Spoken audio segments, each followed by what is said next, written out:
कि वो एक फौज में भर्ती होकर अपने परिवार का पालन और पोषण कैसे कर सकते। जो व्यवस्था बनाई गई थी, जो संविधान में व्यवस्था दी गई थी, उन सारी व्यवस्थाओं को एक एक करके तोड़ मोड़ करके उस संविधान को भी खत्म करने का कार्य किया जा रहा है। आज उन नौजवानों को दिल से पूछो जिनसे कह दिया गया कि आप 4 साल फौज में नौकरी करोगे, उसके बाद पूर्व सैनिक कहलाओगे, ना आपको पेंशन मिलेगी, ना आपको कोई राहत मिलेगी, ना आपके परिवार के किसी भी सदस्य का कहीं इलाज होगा। उसके बावजूद हिंदू पता नहीं क्या कारण है, क्यों नहीं आग चल रही है हिंदुस्तान के नौजवानों में, क्यों नहीं सड़कों पर आ रहे हैं? क्या इतना डर और इतना खौफ? अगर हम अपने हक की बात कहेंगे तो हम देशद्रोही कहलाएंगे। अगर हम मैं तो बहुत तारीफ करना चाहता हूं जो यहां पर बैठे हैं, जो यहां पर हमारे जाबाज कार्यकर्ता बैठे हैं, मैं उनकी भी इस मन से तारीफ करना चाहता हूं कि आज हिंदुस्तान के अंदर, पूरे प्रदेश के अंदर जो कार्यकर्ताओं को के दिल में जो खौफ उठाने का काम किया जा रहा है, लेकिन समाजवादी पार्टी का कार्यकर्ता न कभी डरा है, न कभी झुका है। आज तमाम समस्याएं ऐसी हैं और कब तक हम लोग सड़कों पर नहीं उतरेंगे भाई? हम जिंदा कौमे हैं और डॉक्टर रामानंद लोहिया ने कहा था कि जिंदा कौमें 5 साल तक इंतजार नहीं करती हैं। हम लोग जिंदा कौमें हैं, हम कब तक अपना अत्याचार सहेंगे? आज उत्तर प्रदेश के अंदर कोई भी ऐसी पार्टी नहीं है जो आपके हक और हुकूक की बात कर सके, आपके हक की लड़ाई लड़ सके। पूरे उत्तर प्रदेश में एक ही सरकार है और वो सरकार समाजवादी पार्टी की सरकार है, जिसके अध्यक्ष माननीय राष्ट्रीय अध्यक्ष अखिलेश यादव जी हमारे बीच में, हमारे समाजवादी पार्टी के जिले के अध्यक्ष आदरणीय शिव चरण कश्यप जी, महासचिव जी भाई योगेश यादव जी, भाई शिव प्रताप सिंह जी, भाई हैदर अली जी और हमारे तमाम जो भी नेता बड़े भाई, उसके लिए भी नोटिस दे दिया गया कि तुम पर मुकदमा हो गया, तुमने ग्राम सभा की जमीन में मकान बना रखा है, तुमने तालाब के नंबर में जमीन मकान बना रखा है। अब 100 साल या 80 साल से जो गांव का किसान और गरीब आदमी वहां पर मकान बना कर रह रहा है और उसे जब नोटिस जाता है तो वो हमारे पास चक्कर काटता है, उसे मुकदमे में शामिल होना पड़ता है। और ये स्थिति माननीय अध्यक्ष जी, हर गांव में 50-50, 60-60 लोगों को नोटिस दिया गया है। रात की नींद हराम हो गई है लोगों की। क्यों दिया गया है नहीं जानते। लंबी प्रक्रिया है। जब सरकार बनी थी और सरकार ने आश्वासन दिया था, कुछ बातें ऐसी हैं जो आप लोग नहीं जानते हो, कानूनी बातें। उन्होंने कहा था कि जिस तरीके से नगर पालिका और नगर निगम में आपका मकान है तो उसके स्वामित्व के पेपर आपको दिए जाते हैं, आपको मकान नंबर दिया जाता है, हाउस टैक्स दिया जाता है। लेकिन गांव में जो आदमी रहता है, ना उसके मकान का नंबर होता है, ना उससे कोई टैक्स लिया जाता है, ना उसके स्वामित्व के कोई पेपर उसके पास होते हैं कि उन पेपरों से वो किसी की जमानत ले सके या बता सके वो कौन है। उसका नाम रखा था उस व्यवस्था का घरौनी। उस व्यवस्था का इस सरकार ने नाम रखा था घरौनी, कि हम घरौनी के माध्यम से आप लोगों को आपके घर के और मकान के स्वामित्व के पेपर देंगे। घरौनी तो दूर की बात है, जहां मकान के स्वामित्व देने की बात थी, अब धारा 67 के आप नोटिस देकर जो 100 साल से गरीब उन मकानों में रह रहे हैं उन्हें बेघर करने का काम कर रहे हैं।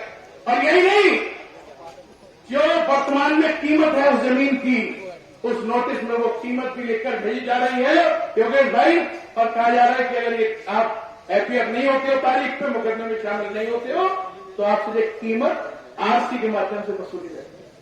रात की नींद उड़ रही है गरीब आदमी के। तमाम गांव के लोग अगर नोटिस किसी के पास गए होंगे तो निश्चित तौर पर उनकी रात की नींद उड़ी होगी। कितना मजाक, किसी भी व्यक्ति को नहीं छोड़ोगे आप। गांव के किसान मजदूर को 100 साल से जो अपने वहां पर 35 फुट का मकान बनाया हुआ है, अचानक वो जमीन आपका सोए हुए थे 10 साल से, अचानक जमीन ग्राम सभा की कैसे हो गई, अचानक जमीन तालाब की कैसे हो गई, आपने कैसे नोटिस भिजवा दिया। इन सारी समस्याओं को लेकर अगर आपकी आवाज उत्तर प्रदेश में कोई उठाता है तो समाजवादी पार्टी के राष्ट्रीय अध्यक्ष माननीय अखिलेश यादव, संरक्षक माननीय मुलायम सिंह यादव के दिल में दर्द होता है। और कोई भी पार्टी का, बहुजन समाजवादी पार्टी हो, कांग्रेस पार्टी हो, जितनी भी पार्टी, मैं नाम नहीं लेना चाहता, सब अपने अपने घरों बैठ जाते हैं, चुनाव में ही दिखाई देते हैं।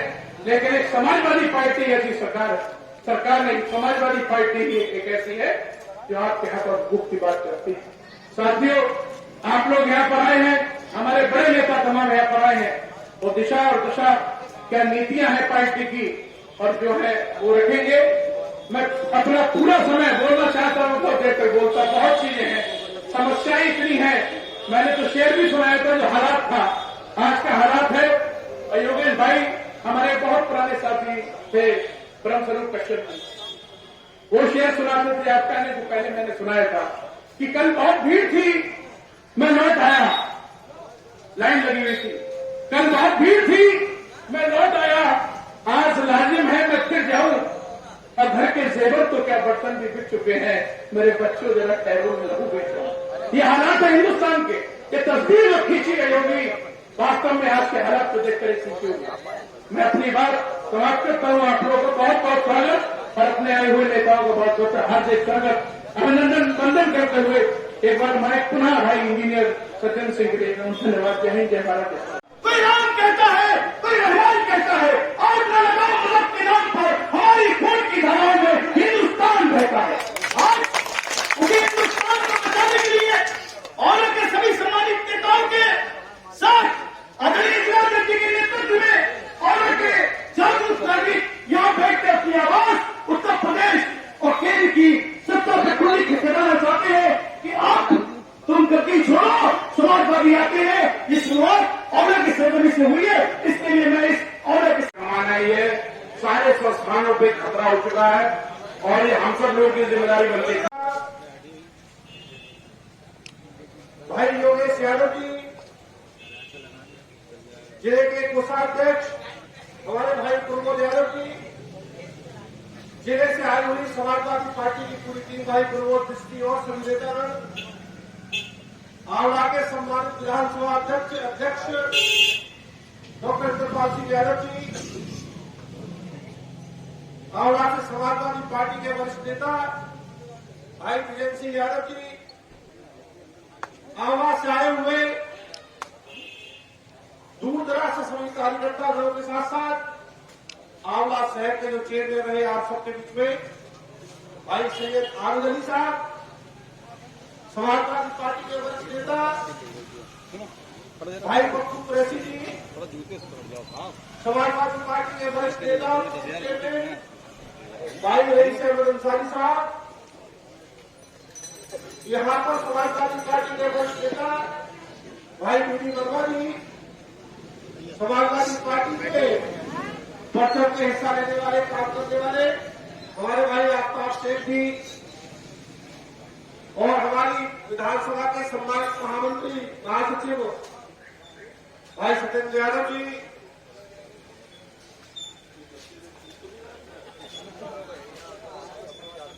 सभी सभासदगण और सभी पूर्व प्रधानगण, मीडिया के हमारे सभी जिम्मेदार दोस्तों, हमारे छोटे भाई अतीश तिवारी जी और जो साथी की गलती से भूल गए हैं उनके लिए माफी चाहूंगा। आज का जो दिन हम सब लोगों के लिए ये क्रोध का दिन रखने का काम आंवला विधानसभा में हमारी जनपद बरेली के बहुत ही निष्ठावान, पार्टी के वफादार और रात दिन पार्टी का जनाधार बढ़ाने वाले हमारे भाई शिवचंद्र कश्यप जी जिलाध्यक्ष जी ने रखा है। और उन सब लोगों को सुनने के लिए हम सब लोगों ने मन बनाया कि हम सब लोग जाएं और अपनी आवाज को बुलंद करने का काम करें और इस प्रदेश के अंदर जो निकम्मी सरकार चल रही है, इस देश के अंदर जो निकम्मी सरकार चल रही है, उसको हटाने के लिए एकजुट होकर समाजवादी पार्टी के कारवा को आगे बढ़ाने का काम करें। आप इस बात को अच्छी तरीके से समझ रहे हैं, हमारे पूर्व वक्ताओं ने अच्छी तरह आपको समझाने का प्रयास भी किया।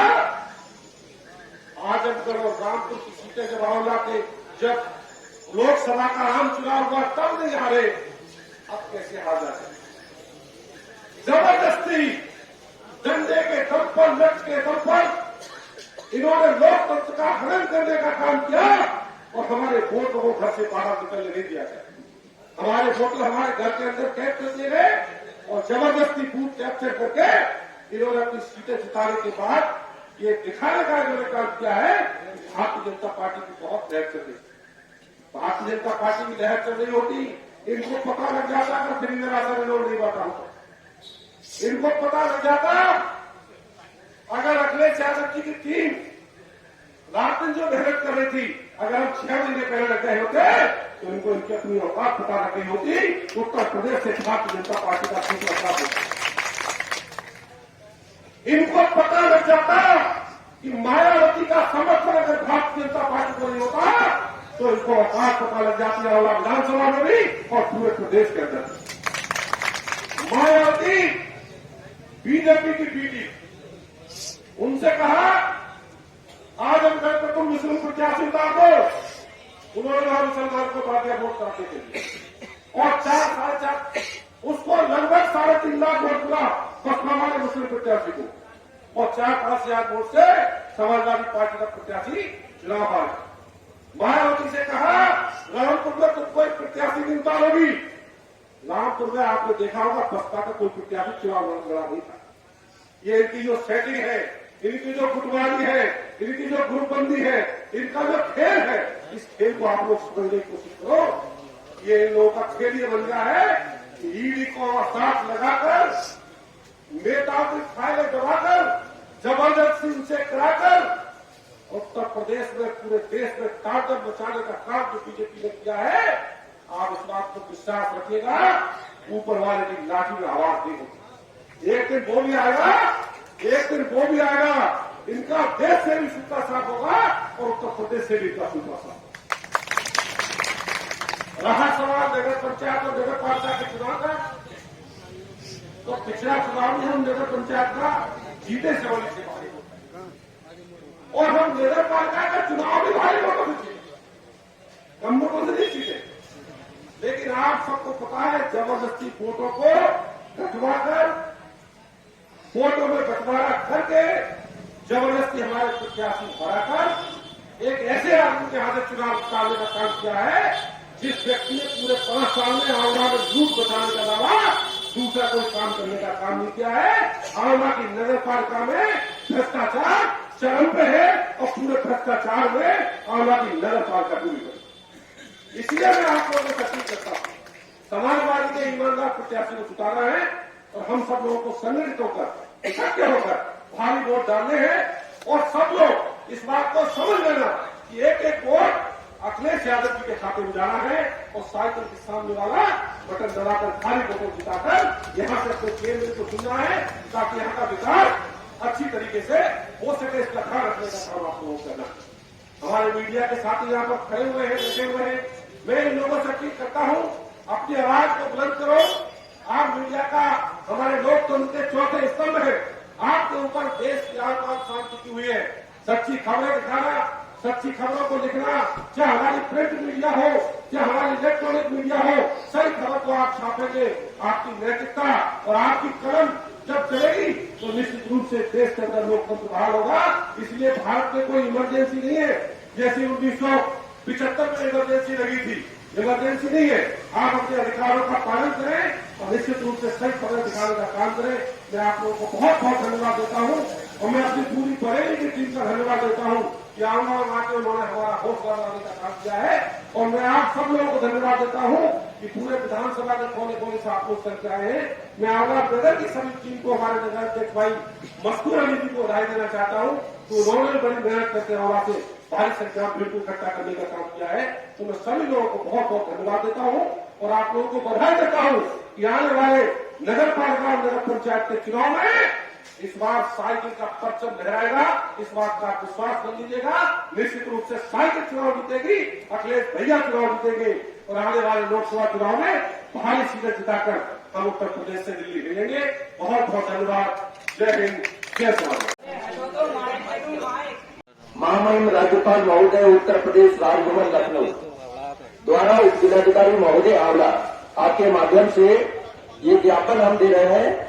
भारतीय जनता पार्टी की केंद्र व प्रदेश में, प्रदेश की जो सरकार है वो जनता और किसान व्यापारी बेहाल है। केंद्र व प्रदेश सरकार अनैतिक योजनाओं और कार्यक्रमों की घोषणाएं प्रतिदिन की जा रही है, परंतु धरातल पर प्रदेश की जनता के लिए कोई लाभकारी कार्य नहीं हुआ है। वन की महंगाई, भ्रष्टाचार, अत्याचार के कारण प्रदेश की जनता व अन्न उत्पादन करने वाला किसान मजदूर दिन प्रतिदिन बर्बाद होता जा रहा है। वर्तमान में निम्न गंभीर समस्याओं से प्रदेश की जनता जूझ रही है। एक योजना लाए है अग्निपथ योजना। ये अग्निपथ योजनाओं को युवाओं के हित में वापस लिया जाए और सेना की भर्ती पुरानी व्यवस्था के अनुरूप हो, ये हमारी मांग है। नगर में खराब पड़ी पेयजल मशीनों की भीषण गर्मियों को देखते हुए तत्काल ठीक कराई जाए। नंबर 3, रोडवेज पर बने अशोक सम्राट चौराहा, जिसकी हालत ठीक है। हमारी सरकार में माननीय अखिलेश यादव जी की सरकार में ये चौराहा बना था, नगर पालिका में उसका टेंडर पुनः किया गया है, उसको रद्द किया जाए क्योंकि वो ठीक है, फिट है बिल्कुल। तो उस पैसे को किसी अन्य की नहीं चयनित के कार्य में लगाया जाए। किला बारामुद्दी मस्जिद से गली रतनलाल वाली गली त्रिपोलिया तक व फूटा दरवाजा मस्जिद से लेकर पुलिस चौकी तक जर्जर पड़ी सड़कों का निर्माण तत्काल कराया जाए। प्रदेश में किसानों का गन्ने का बकाया भुगतान तत्काल दिया जाए। आवारा जानवरों से फसल चौपट हो रही है, इसकी रोकथाम की जाए, किसान बर्बाद हो रहा है। बढ़ती महंगाई, डीजल, पेट्रोल, रसोई गैस, खाद, बीज, कीटनाशक दवाएं, कृषि यंत्र इत्यादि पर इनकी महंगाई पर रोक लगाई जाए। बेरोजगार नौजवानों को रोजगार दिया जाए। उत्तर प्रदेश में ध्वस्त कानून व्यवस्था को दुरुस्त किया जाए। महिलाओं के साथ हो रहे अपराध पर रोक लगाई जाए। समाजवादी पार्टी के कार्यकर्ताओं पर जो फर्जी मुकदमे लगाए जा रहे हैं उनको तत्काल बंद किया जाए, उत्पीड़न पर रोक लगाई जाए। उत्तर प्रदेश की बदहाल स्वास्थ्य व्यवस्था को तत्काल दुरुस्त किया जाए। नगर पालिका में बढ़ते भ्रष्टाचार पर रोक लगाई जाए। पत्रकारों के ऊपर हो रहे हमलों पर रोक लगाई जाए। जो पत्रकार बंधु यहाँ सुन रहे होंगे, अभी ये घटना 2 दिन पहले आंवला में हुई है। हम आपकी आवाज को उठाने का काम कर रहे हैं। मैं निवेदन करूंगा, ये पत्रकार बंधुओं पे जो हमले हो रहे हैं इन पर तत्काल रोक लगाई जाए। राशन कार्ड सत्यापन करके पात्रों को पात्रता के आधार पर राशन कार्ड दिए जाए। जनता व किसानों की उपरोक्त समस्याओं के समाधान की ओर सरकार का रवैया उपेक्षापूर्ण है। वास्तव में भाजपा सरकार विकास विरोधी होने के साथ साथ किसान विरोधी सरकार है। प्रदेश की जनता के आक्रोश के प्रति समाजवादी पार्टी उदासीन बनी नहीं रह सकती। उक्त समस्याओं की ओर आपका ध्यान आकर्षित करते हुए उप जिलाधिकारी महोदय के माध्यम से ये ज्ञापन सौंपा जा रहा है। तो आपसे हमारी मांग है कि हमारी जो मांगे हैं वो प्रदेश सरकार हमारी समस्याओं को राहत दिलाने का कष्ट करे। जय हिंद, जय भारत, जय समाजवाद।